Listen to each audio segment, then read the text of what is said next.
Hey, what's up, guys? I'm back for another deck profile here. It's Wednesday again, guys. I'm gonna stay with that Wednesday upload. I'm gonna try and do more uploads. It's just really hard to I want to bring you guys a deck that I fully tested, not just some thrown together slop, and then be like, hey, dude, this is the tits. I don't like that. I don't like when YouTubers do that either. When I watch a video and I'm just like, clearly this guy doesn't even fucking know what he's talking about. But there's that. So, without further ado, guys, I've been testing Virtual World. Deck's just very good. This card I've been wanting to test, and I was looking through my list of deck profiles and stuff that I haven't done in a while and stuff that I want to do. I was like, oh, dude, I haven't done Virtual World, and then I started getting into them this week. Actually, last week I was doing the train deck as well, the Earth Machines, and yeah, guys. So without further ado, it's Virtual Worlds. I have some crazy stuff in here though. It's not just standard Virtual Worlds. I don't want you to think that it's, oh, dude, Virtual World, nice, dude, the same fucking, yeah. I also think this deck's a very good pick for the meta right now. With Tri Brigades and stuff running around, this deck just shits on Tri Brigades a lot of the time. So, without further ado, guys, let's go. So 3 Lulu. This card is just so all the Virtual Worlds have the same first effect where they target a Virtual World card on your board, and then they send one of the ones you didn't target. So if you target a spell, you can send a trap or a monster. If you target a monster, you can send a trap or a spell, whatever, etc. This one, you target one, send one of the ones you didn't target, and then add the third to your hand. So this is the best one, level 3 Psychic Tuner. Also, the reason I said this deck shits on Tri Brigades, not shits on it, but it has a fairly good matchups, because I've seen a lot of the, I know they end on Zeus and stuff, but a lot of people are still playing the Barrier Statue, which I think is the build to play, but that's just my opinion. And all these, half of this deck's wins, so it doesn't really matter. So, the 3 of the Giga. This one is just this is kind of like your Scarm. Targets one, special summons itself, dumps one of the kind you didn't target. So, like I said, if you target a spell, you dump a trap or a monster. Then during the end phase of the turn, you can add back a fucking Virtual World monster from your graveyard to your hand. So, it's kind of like a Scarm, but not really like a Scarm, I guess. 3 of the Lao. This is probably the best one outside of Lulu. This one, target one, dump one, and then when this card's summoned, you can summon a Virtual monster from your graveyard back from the graveyard that wasn't sent this turn. So you can't target a trap, send a monster, and then summon that monster you sent. It has to be another one that's already in the graveyard. But level 6 tuner, which is very important. So, and then 3 of the Lily. This one's target one and send 2 of the other ones that you didn't send. So. Target a spell, send a trap, and a monster. So that's all this one does.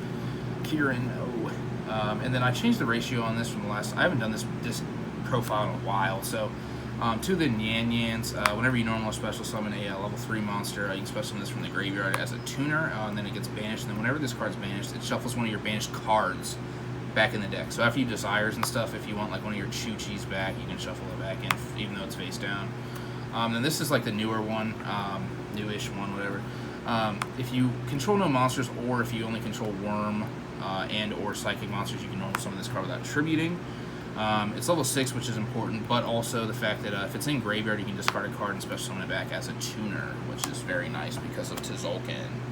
Then I'm playing Hand Trap, so I'm playing 3 Droll for this list. I didn't want to play Lancia just because, like I said, this deck kind of is better against Tri Brigades. And then I'm playing 3 Phantasmes. This might seem weird to you, but Phantasme, you can actually use Phantasme as the material to summon the Dragoons, so that's kind of important.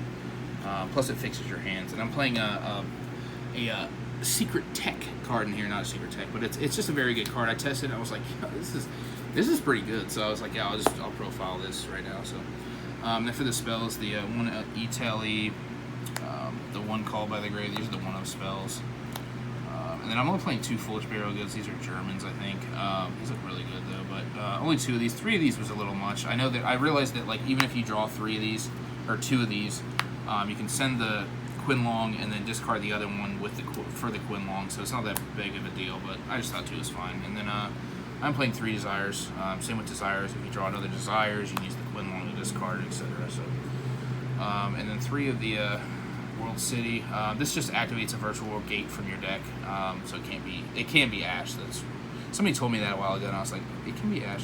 And then it has bullet points depending on how many virtual gate cards you control. They don't really come up unless you're in the grind game. I think last time I tested this deck, the one for 4 came up, which is special summon 4 virtuals from the graveyard or something. I don't even remember. It never came up this time when I was testing the deck. So, and then 3 Quinlong. This card's very insane. I wish I could play more of this. Like, this card's just like, if you're going second, this card just makes it a lot easier to play with. Like, you manage a virtual world card from your graveyard, target a monster on the board, and negate its effect. So it stops a Zeus, or it used to stop Dryden. Yeah, dude. So this card's just very good. It's, you know, also then banish it from the graveyard, add a virtual monster, and then discard a card. So, and then for the other world, this is standard 2 Chu-Chi, one of the Zhuan, whatever the fuck the name of this card is. This card's effect is bad, but in the graveyard you banish it, and it's monster reborn, and you discard a card. Obviously, Chu-Chi is target a card on the board, and then shuffle 2 your banished virtual world cards, destroy it. So, and then if it's in graveyard, you can banish it from your graveyard and target a virtual world monster and either increase its level by 3 or decrease its level by 3. And then for the card that I'm playing that's very strange, I'm playing 3 Gravity Collapse. So I started testing these. Shout out to my boy Johnny. We were testing this, and this card's the nuts. So all it does is if your opponent summons a monster, you send a synchro monster away from your field to the graveyard, negate, destroy it, the summon of their monsters, and then they can't summon until the end of the turn. It's like Cold Wave for monsters. It's like Heat Wave, but it's a counter trap. So this card was just the nuts. Like, even going second, this card was insane. Like, definitely recommend playing this or testing with it at least. I haven't seen any list play this. Maybe I'm missing something, but this card is absolutely ridiculous. So, and then for the extra deck, obviously the Tzolk'in. This gets the Crystal Wing out of the deck. You know what I mean? So, and then for the 6s, the Stardust Charge Warrior, the Coral Dragon, and the Mud Boy. So this is the one that you make Dragoons with without actually having to play the bricks, or you can play the the Alistair Fusion that's dark. I don't think that card's that good right now, so I'm not playing it. But I think you guys all know what these cards do. The thing about this too, I'm going to show this real quick. I do play the Utopia. This makes all your opponent's monsters that were special summoned 0, and then this can attack every special summoned monster, so you can potentially game them through it. Also makes Dragoon 0 if you're playing Dragoons. And then for the rest of the synchros, this is the nuts, the Macrocosmos, and then banish 2 to special summon it back. This card's utility is very insane as well. Banish a tuner, pop a card on the board. Then if it dies, add back a tuner from your graveyard or from your banish you're in. And this is the nuts. I saw one list playing this. This card is just so you have to use 3. It's a level 9, but you have to use 3 monsters like Trishula.